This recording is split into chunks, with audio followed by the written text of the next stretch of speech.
Recebi uma mensagem muito interessante também, que eu gostaria de fazer aqui uma reflexão sobre ela. Acho muito pertinente. É uma história muito simples, mas que chamou muito a minha atenção. Certo dia, um professor chegou na sala de aula e disse aos alunos para se prepararem, porque eles fariam uma prova surpresa. Todos acertaram as suas filas, aguardando assustados o teste que viria. Todo mundo já passou por isso, né? Aquele professor que chega, hoje tem... Eu me dava um frio na barriga toda vez que a minha professora falava, torneio de fatos. Lembra disso? E eu, muito esperto, acabei comprando aquele lápis que tinha uma tabuada, né?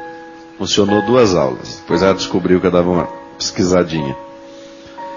Aí o professor foi entregando, e então a folha da prova, com a parte do texto virada para baixo, né? Como era de costume. Devia ser mimeografada, né? Gente, outro dia eu estava lembrando do tal do mimeógrafo, né? A gente quase ficava tonto, do tanto que aquilo cheirava álcool, né? Porque a professora entregava logo na hora que rodava, né? Cheirão de álcool dentro da sala. Aí entregou para todo mundo. Depois que todos receberam, a professora pediu que eles desvirassem a folha. Para a surpresa de todos, não havia uma só pergunta escrita, nenhum texto, apenas um ponto redondo escuro no meio. O professor, analisando a expressão de surpresa de todos, disse o seguinte: agora vocês vão escrever um texto sobre o que vocês estão vendo. Todos os alunos confusos começaram então a difícil e inexplicável tarefa de fazer então um texto sobre aquela imagem. Terminado o tempo, a professora recolheu as folhas, colocou-se na frente da turma e começou a ler as redações em voz alta. Todas, sem nenhuma exceção, definiram apenas o ponto escuro, tentando dar explicações por sua presença no centro da folha. Terminada a leitura, a sala em silêncio e a professora então começou a explicar. Este teste não será para vocês terem nenhuma nota. É apenas para servir de lição para todos nós. Ninguém na sala falou sobre a folha em branco, mas todos centralizaram a sua atenção no ponto escuro que estava no meio. Assim acontece com as nossas vidas. Temos uma folha em branco inteira para observar, aproveitar, mas sempre colocamos a nossa atenção nos pontos escuros. A vida é um presente da natureza dado a cada um de nós com extremo carinho e cuidado. Temos motivos para comemorar sempre.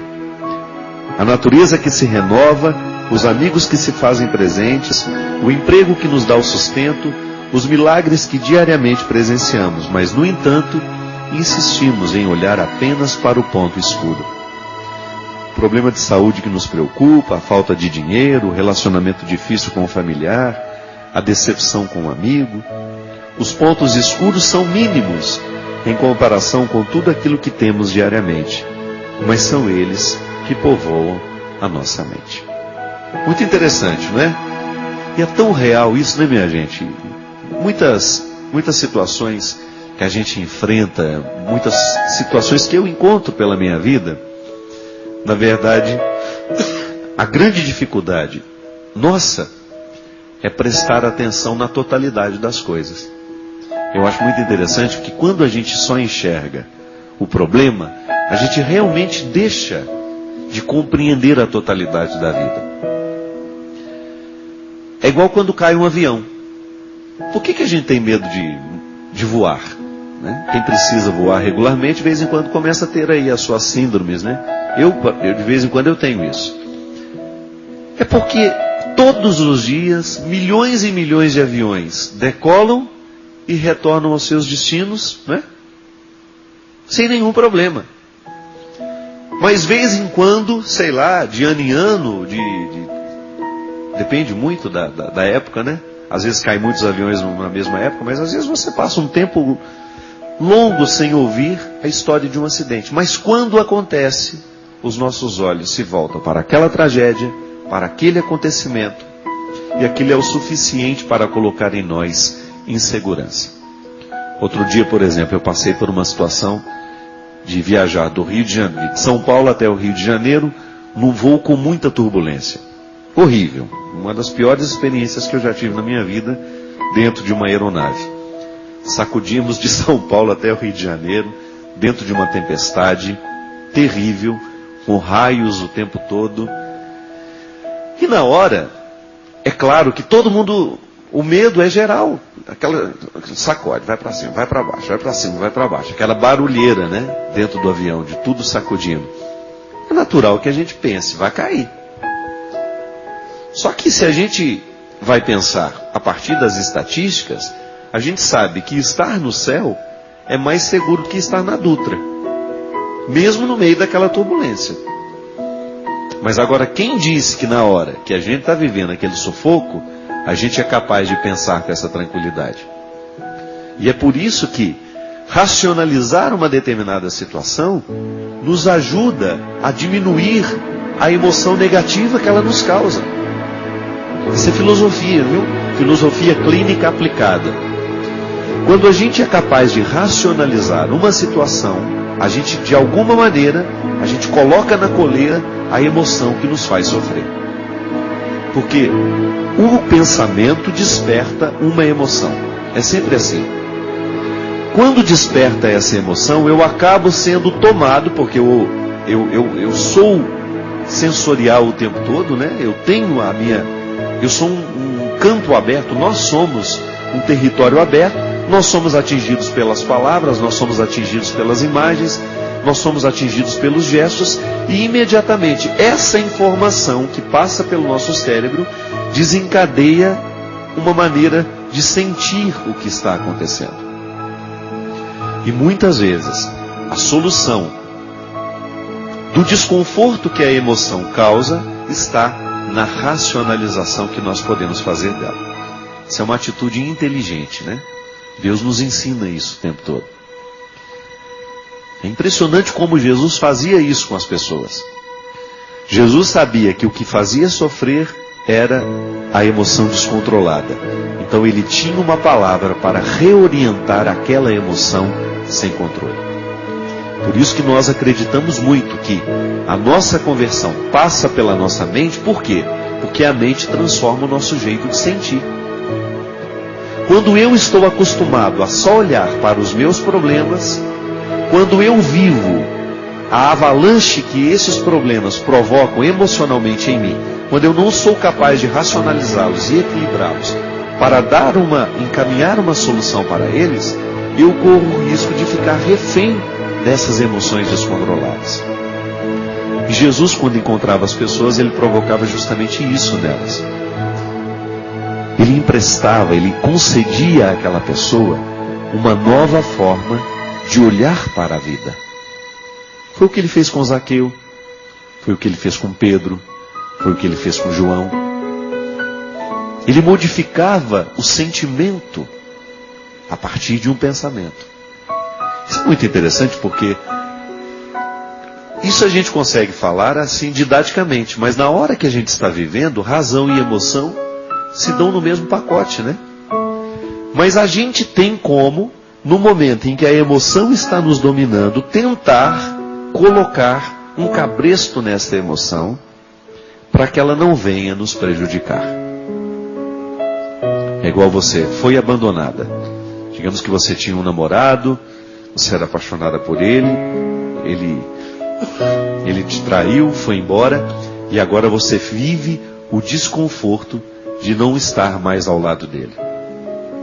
É uma emoção que te prejudica, porque essa emoção, ela te faz sentir-se julgada fora, ela te faz sentir menosprezada. Agora, como é que você pode se salvar? Impedir que essa emoção continue a te julgar dentro de um poço que depois fica difícil de sair. É você racionalizar. Se ele foi embora, é porque eu não represento muito para ele. Se eu não represento muito para ele, não vale a pena sofrer por ele. Aí você começa a ter uma informação racional para tentar organizar a desordem afetiva. O que eu realmente perdi? Quando o namorado vai embora, o que você realmente perde? Será que você perdeu situações concretas?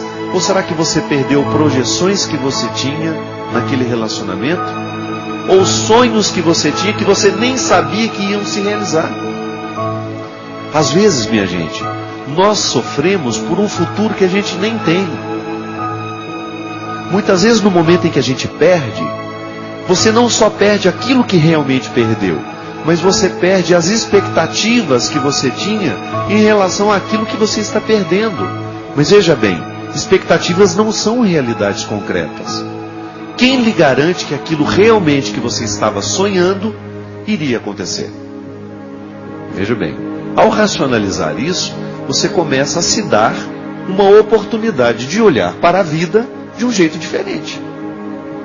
Aí você pode até brincar com você mesmo, né? Foi embora. Quem sabe levou então a possibilidade de ter uma desgraça na minha vida, porque eu não sabia como ia ser o casamento com essa criatura. Por isso que a fé nos ajuda a pensar de maneira positiva. Sabe por quê? Porque quando a gente perde alguma coisa e a gente tem fé em Deus, a gente resolve assim: Deus sabe o que fez. Não é verdade? Isso alivia muito o sofrimento das pessoas, e isso é real. Porque isso passa pelo esquema mental da pessoa. É uma fé que interfere no jeito de pensar. Quando aquela pessoa é capaz de dizer: Deus sabe o que faz, perdi, o emprego não deu certo, a viagem que eu tanto sonhava não deu certo, é melhor você colocar essa frase dentro do seu coração, já que você não tem como alterar o resultado. É verdade, Deus sabe o que faz, a viagem não deu certo. Eu me recordo que agora acho que um mês atrás, naquele primeiro problema que teve do vulcão na Argentina, no Chile, que cancelaram todos os voos que iria para a Argentina. Eu estava embarcando para um evento lá no aeroporto de Guarulhos. Aí encontrei uma senhora com as duas filhas. E aí elas ficaram muito felizes quando me viram. E aí vieram conversar comigo na fila do check-in. Ficamos batendo um papo e eu perguntei: para onde vocês estão indo? Ela falou: não, padre, nós agora já estamos voltando para casa, que nós estamos aqui desde as 5 horas da manhã, tentando embarcar para Buenos Aires. Tínhamos programado um final de semana lá, não deu certo, a gente não tem como ir, perdemos tudo. Isso já eram quase 5 horas da tarde, e elas precisavam voltar para Campinas, já tinham desistido mesmo de ir para Buenos Aires. E aí, eu falei: nossa, mas que triste, né? As expectativas da gente frustram. Aí a senhora, a mãe das meninas, virou e falou assim: padre, eu fiquei realmente muito chateada. Fiquei aborrecida, chorei, mas agora há pouco me veio uma coisa assim no meu coração. Não era para ser. Nós não vamos morrer hoje. Nós vamos ter a oportunidade de ir para Buenos Aires numa outra ocasião. Não vou ficar causando um sofrimento maior do que já me causei até agora. O que eu posso fazer? O vulcão está lá julgando as suas cinzas, nós não temos como pousar lá, e eu disse para as minhas filhas: vamos fazer o seguinte, não temos como ir, não vamos ficar sofrendo mais do que a gente já sofreu. Deus sabe o que faz. E ela usou essa frase, que eu acho extremamente sábia, para a gente colocar no momento em que a gente não tem mais como alterar o resultado de um investimento que a gente fez. Amar é investimento. Às vezes a gente ama aquela pessoa, quer estar ao lado dela, mas ela não quer mais estar com a gente. Ao invés de você ficar mergulhando e fomentando, fazendo multiplicar esse sofrimento, coloque isso no seu coração. Perdi. Vão-se os anéis, ficam os dedos, não é verdade? Não tem essa expressão também? Não vamos ficar prestando atenção naquilo que a gente perdeu. Vamos dar à vida uma nova oportunidade. Alimente essa expressão de fé dentro de você. Deus sabe o que faz. Se não aconteceu, é porque não era para ter sido.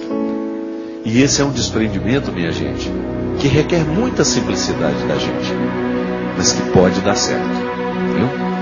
Quando a gente de fato interpreta a fé, começa a interferência de Deus na nossa vida, modificando os fatos ou até mesmo não permitindo que aconteça aquilo que a gente gostaria que acontecesse, a gente pode resolver isso dentro de nós assim, com simplicidade. Não deu certo, tudo bem, estou aqui, vou ter novos investimentos, vou ter novas possibilidades, vou fazer novos amigos, vou arrumar um namorado. Enfim, você diante das suas frustrações, acaba encontrando um caminho para continuar.